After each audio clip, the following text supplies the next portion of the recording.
Those lyrics are how Taleshia Chandler describes her 5-year battle with stage 4 breast cancer. I was diagnosed in August of 2015. I've taken more medicine than I ever thought I would before, I've actually turned 50. The cancer started in Taleshia's right breast. It spread to her bones, her liver, and in 2018, her brain. And I think that's when I really became even more frightened. I had 4 holes drilled in my head and radiation treatment. Taleshia's cancer is currently stable, but she has chemo every 3 weeks and oral chemo every 2 weeks for 7 days at a time. And I don't want to die. I don't. I want to be able to, see my children get married. I want to be able to play with my grandchildren. I want to grow old with my husband. To cope, she wrote 2 books about her journey, stayed strong in her faith, and even wrote a song. You tried to break me down. You tried to take my crown. Thought you would be the end of me, but that's not my story. Looking back, Taleshia says she thought getting that cancer diagnosis would be the worst news she'd ever receive. That is, until 3 months ago, when a friend sent her a link to a CBS 6 Problem Solvers investigation. The report includes the stories of 18 patients who the medical board found all had their mammograms misread by Big. I looked at the article, and as soon as I saw the picture, it's like my heart dropped. And I was like, I told my friend, I said, that's who I went to.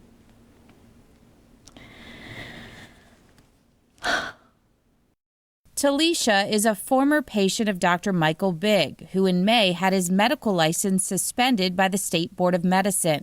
She says she always had trouble reconciling the fact that she got mammograms in 2013, 2014, and February and May of 2015 at the Allison Breast Center in the West End, and Big repeatedly told her everything was fine. Yet by August of 2015, a breast biopsy revealed stage 4 cancer. I was told that it was calcification. I had no reason to question or doubt it. 3 months later, I was told that I had stage 4 breast cancer.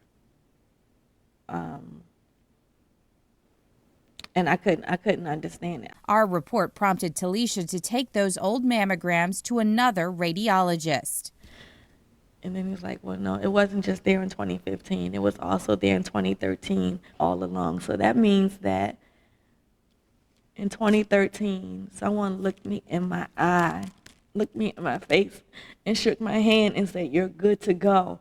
We'll see you next year. And then I came back the following year. The cancer was still there, and I was told, you're good to go.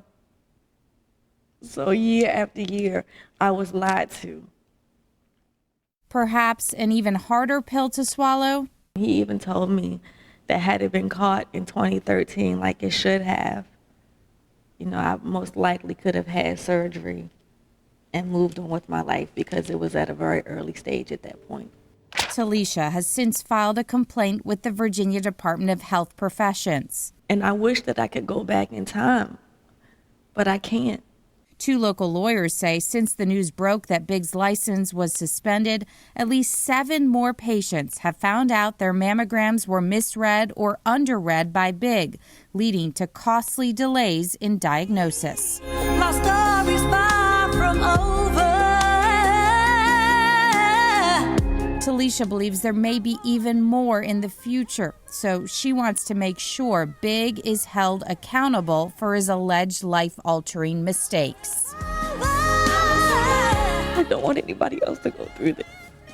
It is so hard. It is really hard. And I don't want anybody else to go through this.